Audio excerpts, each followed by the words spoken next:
Movie के शुरुआत में हमें 1942 की बैंगलोर रिसर्च यूनिवर्सिटी दिखाई जाती है, जिसमें एक रॉय नाम का डॉक्टर अपने बाकी के साथीदारों के साथ एक नए शोध के बारे में चर्चा करते हुए दिखाई देते हैं। चर्चा खत्म होने के बाद रॉय जमुना दास अनाथालय जाता है।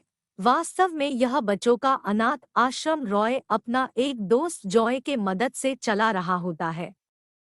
इस आश्रम में जुड़वा बच्चों की दो जोड़ियां होती है। एक जोड़ी का नाम होता है ए स्क्वेयर और दूसरी जोड़ी का नाम होता है बी स्क्वेयर। रॉय अपने एक संशोधन के लिए उन दो जोड़ियों में से एक एक बच्चों की अदला बदली कर देता है। यह बात जब जॉय को मालूम होती है तो वह नाराज हो जाता है, पर रॉय उसे समझाकर मनाता है। पहली जोड़ी को बैंगलोर के एक उद्योजक मिस्टर और मिसेस शिवानी गोद लेते हैं और दूसरी जोड़ी को एक देव चौहान नाम का आदमी गोद लेता है, जो ऊटी के एक सर्कस का मालिक होता है। मिस्टर एंड मिसेस शिवानी उन दो बच्चों का नाम रॉय और जॉय ही रखते हैं। और ताजुब की बात ये होती है कि देव चौहान भी उन दो बच्चों का नाम रॉय और जॉय ही रखते हैं। फिर देखते देखते 7 साल बीत जाते हैं और हमें एक सर्कस का सीन दिखाया जाता है। डॉक्टर जॉय उन दो परिवारों से अक्सर मिलते थे और उन बच्चों पर नजर रखते थे। एक दिन मिस्टर चौहान के सर्कस के परिसर में एक इलेक्ट्रिक वायर टूट जाता है।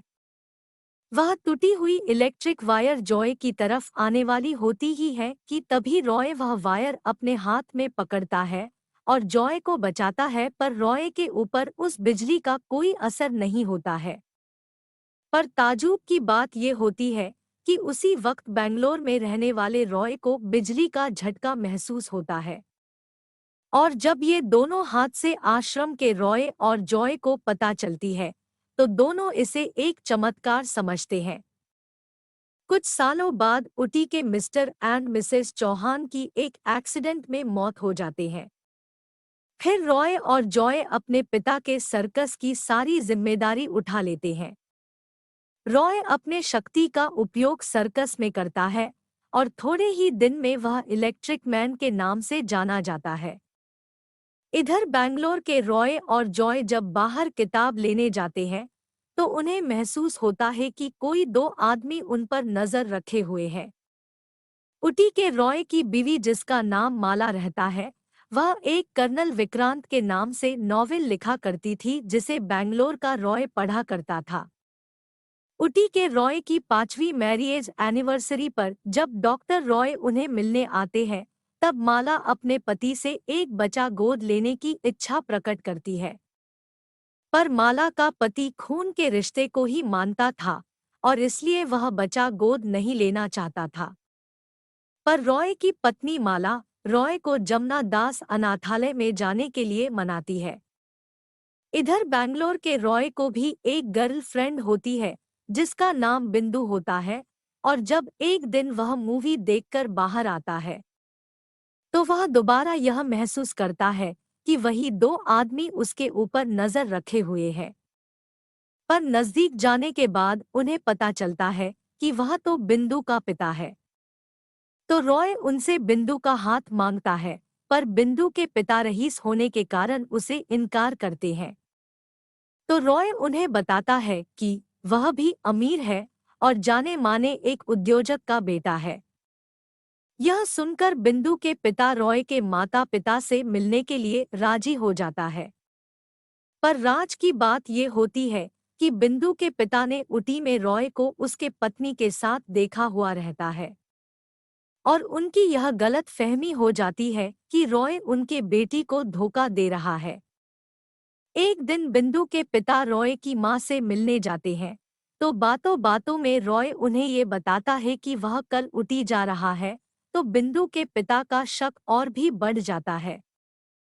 तो उसके ऊपर नजर रखने के लिए बिंदु के पिता कहते हैं कि उनका सेक्रेटरी भी कल किसी काम से ऊटी जा रहा है, तो आपके साथ ही जाएगा।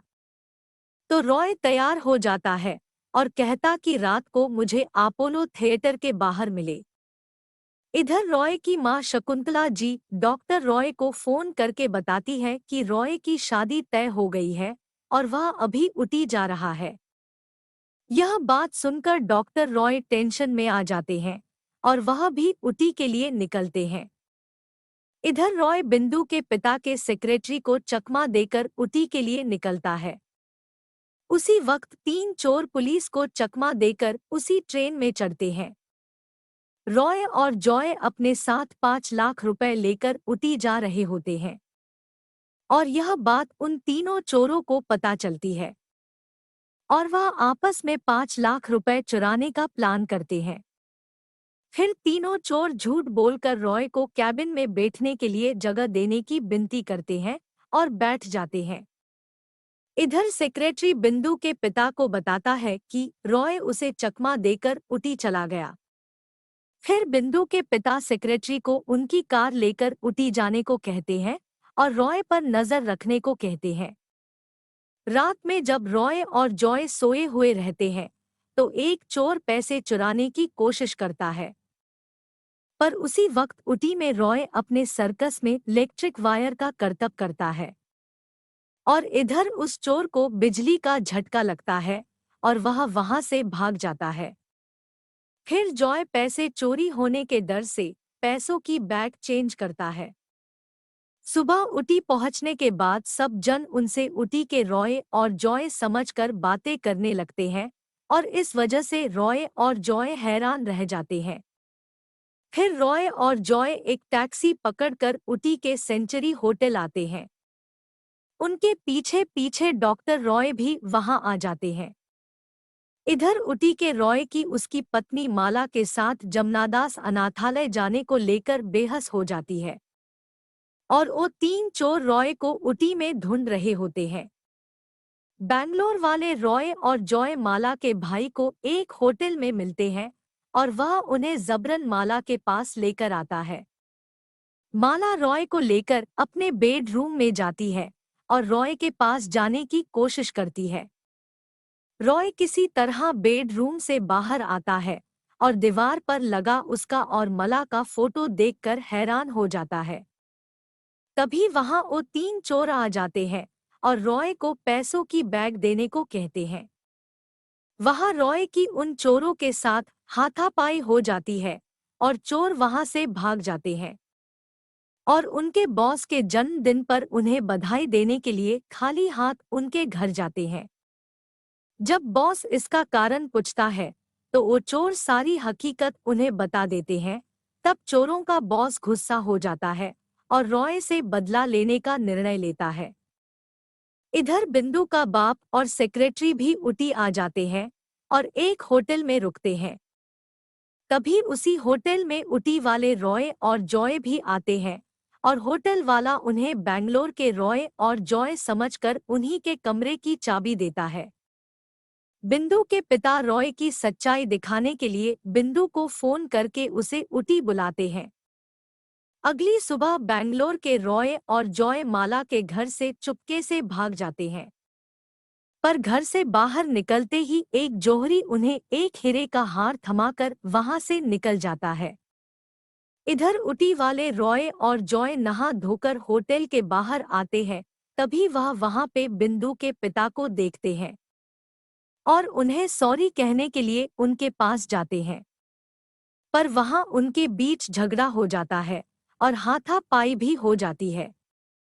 फिर जब रॉय वहां से अपने घर जाने लगता है तो चोरों का बॉस उसका रास्ता रोक लेता है और उसे चिढ़ाता है।